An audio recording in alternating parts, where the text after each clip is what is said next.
शरद पवार साहब जब आपको पॉलिटिक्स में लेकर आए, क्योंकि आप पहले खाकी वर्दी वाले थे, तो आपको जब पहली बार टिकट नहीं मिला तो शायद उनकी आंखों में आंसू आ गए थे कि तुझे मैंने टिकट नहीं मिलवा के दे दिया, इसका बहुत दुख था। शरद राव साहब जब कांग्रेस से एनसीपी में गए, आपको उन्होंने कहा कि तुम तो मेरे दोस्त हो, तुम भी आ जाओ?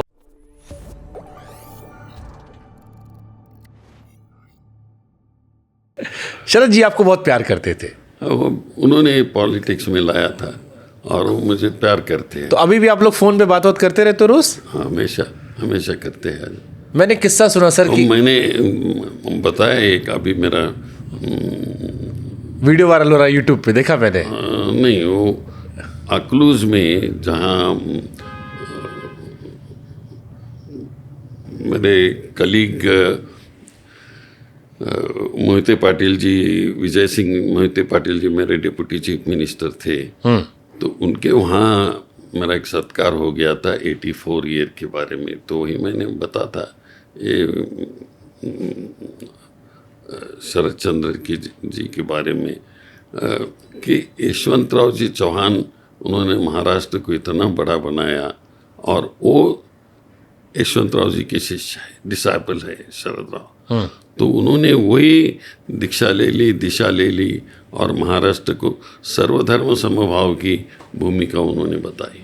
मैंने किस्सा पढ़ा था सर कि शरद पवार साहब जब आपको पॉलिटिक्स में लेकर आए, क्योंकि आप पहले खाकी वर्दी वाले थे, फिर खादी वर्दी वाले बने, तो आपको जब पहली बार टिकट नहीं मिला तो शायद उनकी आंखों में आंसू आ गए थे। हाँ, वो महाराष्ट्र में तो मुझे टिकट रिकमेंड किया था यूनानिमस, लेकिन दिल्ली में चेंज किया टिकट। और तभी वो जब आए थे, मैं रिसीव करने के लिए गया था एयरपोर्ट पे, तो जब उतर गए तो उनके आंखों में आंसू थे कि तुझे मैंने टिकट नहीं मिलवा के दे दिया, इसका बहुत दुख था।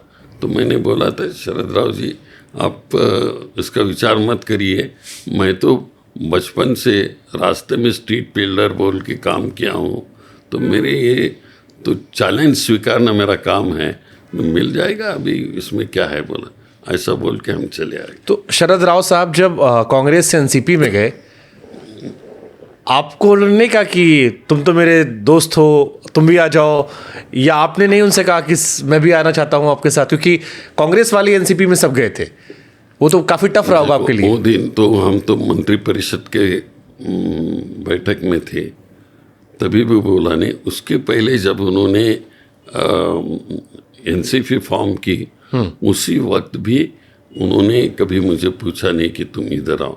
उनको पता था कि मैं इंदिरा जी का बड़ा लॉयलिस्ट हूँ, अभी इंदिरा जी के पार्टी को छोड़ के कहीं नहीं आएगा, इस तरह की उनकी पक्की राय थी। पॉलिटिक्स में कोई सर, क्योंकि आप रिटायर हो चुके हैं, जब आप पीछे मुड़ के देखते हो, कोई ऐसा डिसीजन जिसे लेकर आप रिग्रेट करते हो, या लगता है कि यार इसको अब मैं बेहतर तरीके से फिक्स कर सकता हूँ, अगर पीछे समय जाकर मौका मिले तो? नहीं, मौका मिलने का सवाल नहीं, जिस वक्त मौका मिला तो मैं उसका एडवांटेज ले लिया।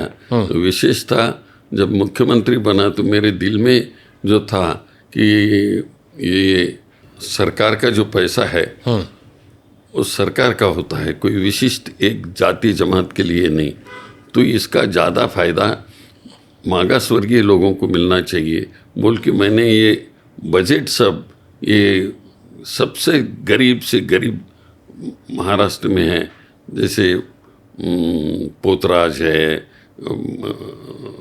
मरगमा वाले है, ऐसे लोगों के लिए, गरीब से गरीब लोगों के लिए मेरा खजीना खुला कर दिया था, तो उसमें मुझे खुशी है।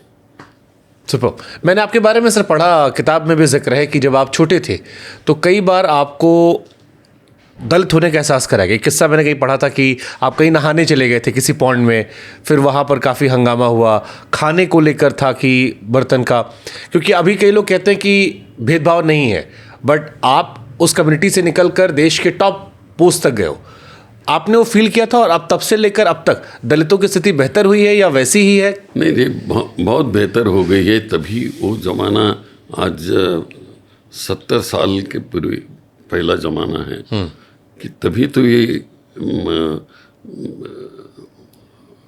जो बावड़ी में उतरने को नहीं देते थे दलितों को, उस कुछ स्नान किया, पानी को गया तो उसे शुद्ध करते थे। ये अंधश्रद्धा थी ये, लेकिन लोगों में काफ़ी अभी परिणाम बदल गया है, ये अंधश्रद्धा निकल गई है। अभी जिस विलेज में मुझे वो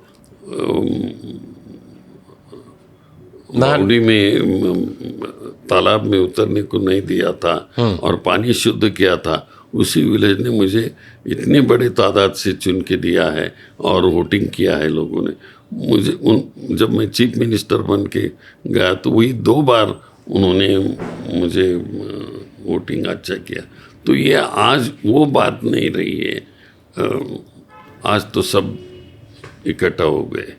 ब्यूटीफुल।